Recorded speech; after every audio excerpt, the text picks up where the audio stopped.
Don't you want somebody to love? Don't you need somebody to love? Wouldn't you love somebody to love? You gotta find somebody to love.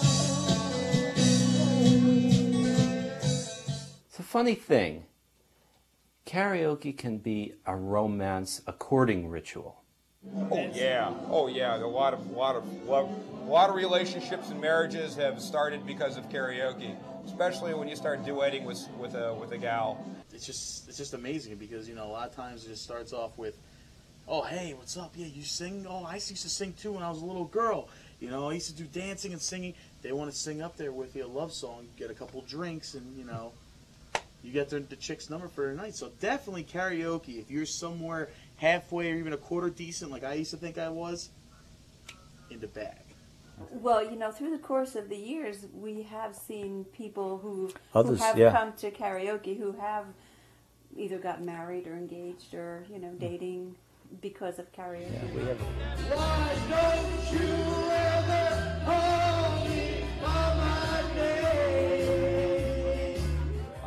I think you could really look at a lot of karaoke places that you'll see some people who are just, you know, you like to sing, you know, and I think, as you know, singing is just a romantic way of expressing your, you know, expressing your feelings, expressing your mood, and expressing your words. And oftentimes, while you're singing, you'll see someone in the audience, and that person might have the, you know, that light go on in their eyes, and it causes a connection. It creates a connection between the singer and the person who's in the audience, and I think, you know, that draws some qualities of people together.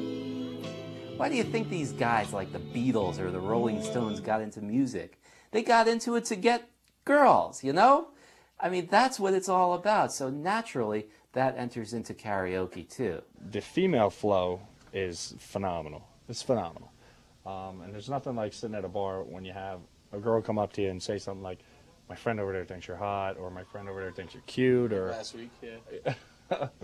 you know, it just happens, and I would say that's got to be the best part. You know, one person I talked to compared it to walking your dogs in the park. You meet somebody in the park and you're kind of like, nice dog. It gives you an excuse to talk to them. Oh, nice dog you have there. And if they seem a little taken aback, you're like, well, no, I'm just commenting on your dog. You have a nice dog there. Karaoke gives people a reason. It gives people an excuse to sort of court each other.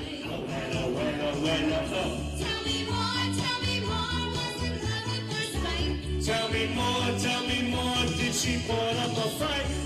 You know, I do it for the rush, and I do it for the fun, and I do it because, you know, we're kind of good at it. But Yeah, we know we are, you know. I'm in it for the women. I'm like in sync, you know. I'm in it for the women.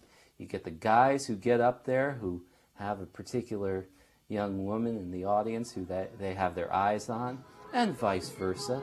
And people start to communicate, to relate, to romance one another through song.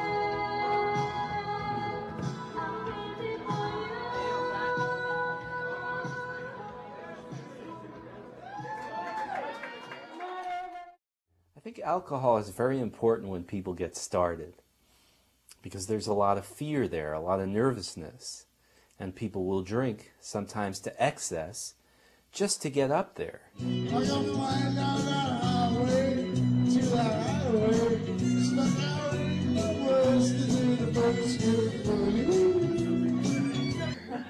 Liquid encouragement.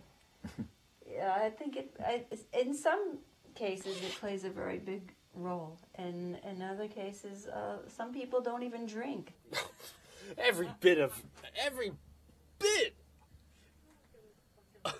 Every bit does alcohol play in karaoke. People will say to you, they'll give you a request sheet, and they'll say, call me up in about 20 minutes or so, a half hour, because I need to have a couple of drinks first. But it might be, and it's just like some people go to a drink to loosen up for one reason or another. I think it helps them relax. That's what it does. People will not start singing until after about the 9th or 10th drink because they lose all inhibitions, and they'll get up there and have a good time.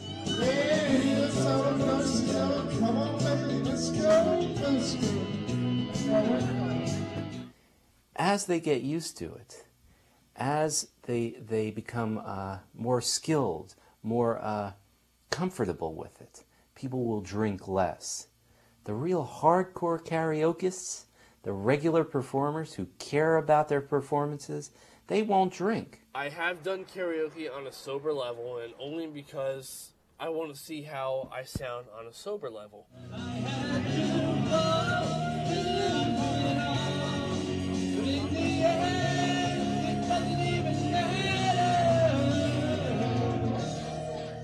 And I find that I sound better on a sober level, so people, please don't drink when you do karaoke. I can honestly say that G-Funk here doesn't drink a sip of alcohol, and he is just as crazy as anybody who is wasted or whatnot. Little pig, let me in! I'm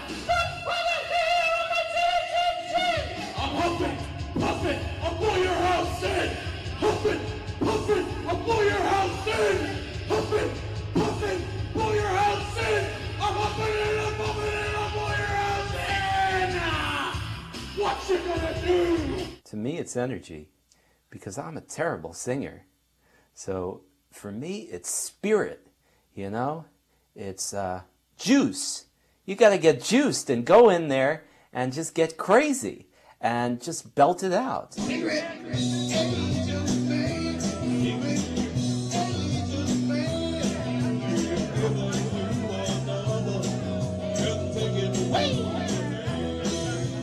Karaoke, there's several different kinds of singers. There are the good singers who know they're good singers, and they're fine, and they sing well. People appreciate that. They tend to be serious, tend to be kind of pious in their approach, and they're well liked. You know that shark bites with its teeth, baby. Scarlet billows start to spread. There are also singers where it almost becomes academic how good they are because they're just going to make a joke out of it and have a good time. Maybe they deliver some funny lines or kind of deliver it in some joking, clownish style. So lays the buttons round, and you want to triple us all down. Dial 2962901. That's G-Funk's pager number. Baby, I'm back. Yeah. Then there are the bad singers who know they're bad singers. They're okay too. They get by just on spunk. Just the fact they're willing to go up there and risk it, even though they're poor singers, is something that people admire. Christmas house technical spill. These raps you can vision and feel. Conducted in forms a hell of a concept.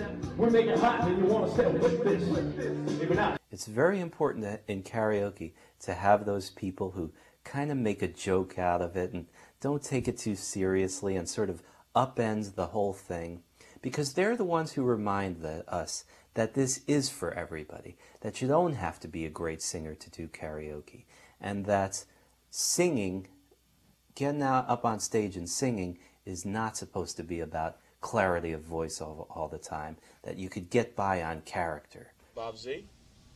Yeah, I would say Bob Z. He's got to be definitely one of the weirdest people I've ever seen sing karaoke. But you know what? As weird as he is and as scary as he is, frankly, he gets the crowd into it, you know. He's got the balls to go up there the way he is. Definitely, definitely.